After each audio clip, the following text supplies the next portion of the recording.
Merci Madame la Présidente, Madame la Ministre, mes chers collègues. La proposition que nous examinons aujourd'hui, déposée avec nos collègues Jean-Pierre Thet et Pierre Cordier, vise à prolonger l'utilisation des titres restaurants pour des achats de produits alimentaires non directement consommables. Il s'agit ainsi, de manière très pragmatique, de prolonger la dérogation qui a été adoptée en 2022 dans le cadre de la loi d'urgence pour soutenir le pouvoir d'achat dans un contexte dominé par une hausse importante de l'inflation.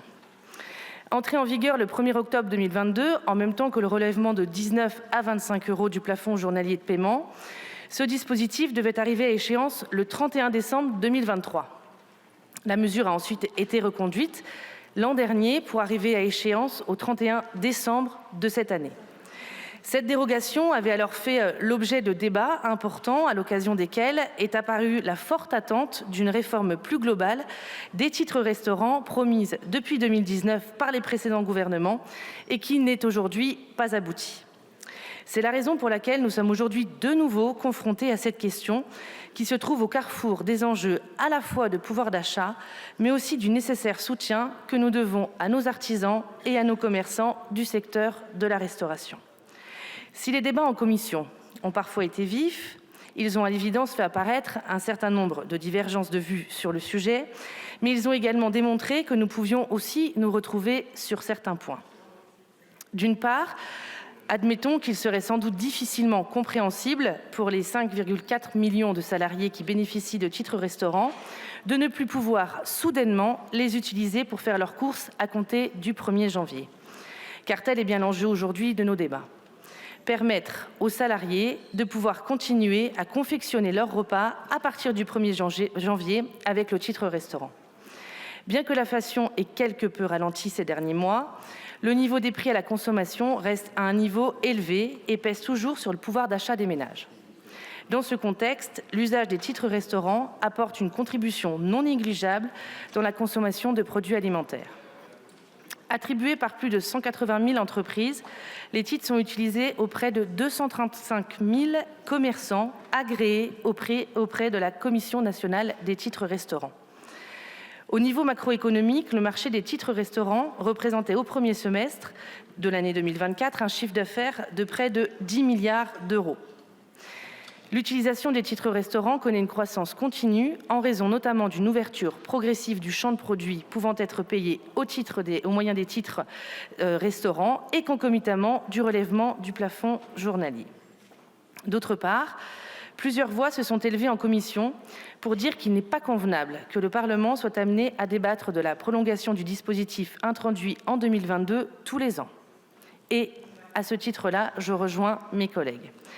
Il est nécessaire de donner de la lisibilité à l'ensemble des acteurs et donc de sortir des mesures d'appoint.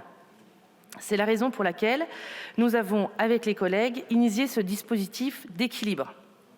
Donner 1 an au gouvernement pour mener les discussions avec les acteurs concernés et ensuite mener une réforme de fond pour viser à réformer le titre restaurant.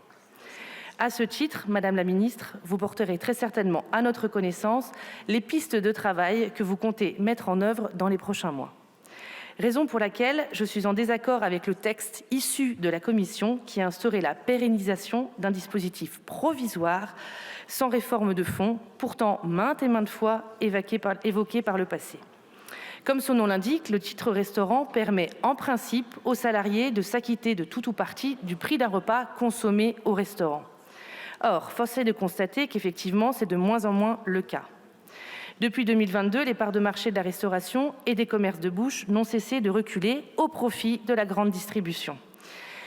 Et cette grande distribution a été la grande gagnante de ces 2 dernières années. Aujourd'hui, elle capte 1/3 des titres restaurants contre 40% seulement pour la restauration. En l'espace de moins de 2 ans, les grandes et moyennes surfaces ont gagné plus de 8 points de part de marché de titres restaurants, soit plus de 700 millions d'euros, tandis que la restauration, elle, perdait 550 millions d'euros. Et il y a fort à parier que la pérennisation ne fera qu'accentuer cette tendance qui s'explique non seulement par des problématiques de pouvoir d'achat, mais aussi par des changements d'habitudes durables. Nombreux sont les salariés à apporter sur leur lieu de travail leur repas. préparés à la maison ou déjeuner chez eux lorsqu'ils sont en télétravail. Donc ces évolutions appellent nécessairement à une réflexion collective et à une refonte d'ensemble du dispositif, comme l'appellent également de leur vœu tous les acteurs. Les choses sont simples. Si une partie importante des titres restaurants, qui sera peut-être majoritaire dans quelques années, est utilisée pour faire ses courses, pourquoi faudrait-il continuer à appeler ces titres restaurants ? Ils deviendront demain des chèques alimentaires, financés en partie par les employeurs.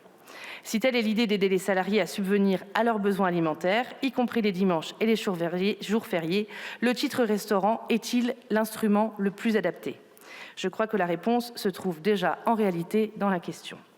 Je considère surtout, pour ma part, que notre combat pour l'amélioration du pouvoir d'achat et les conditions de vie des Français doit passer avant tout par une politique économique volontariste qui, tout en veillant au rétablissement de nos finances publiques, assure le dynamisme, la pérennité et le développement de nos entreprises.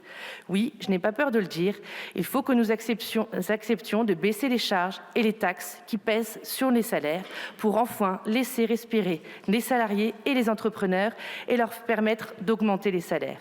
Nos entreprises sont de véritables créateurs de richesses qui permettent une juste répartition de la valeur et que cet argent aille directement dans la poche des salariés, de ceux qui font preuve de courage, de mérite, qui se lèvent tôt pour qu'ils puissent vivre de leur effort est totalement naturel et normal. Le Parlement a conçu un dispositif circonscrit, de nature à répondre de manière proportionnée et circonstanciée à des besoins identifiés dans un contexte d'inflation alimentaire. Alors, ne transformons pas aujourd'hui une mesure d'assouplissement en un instrument de dévoiement qui provoquerait la mort du titre restaurant.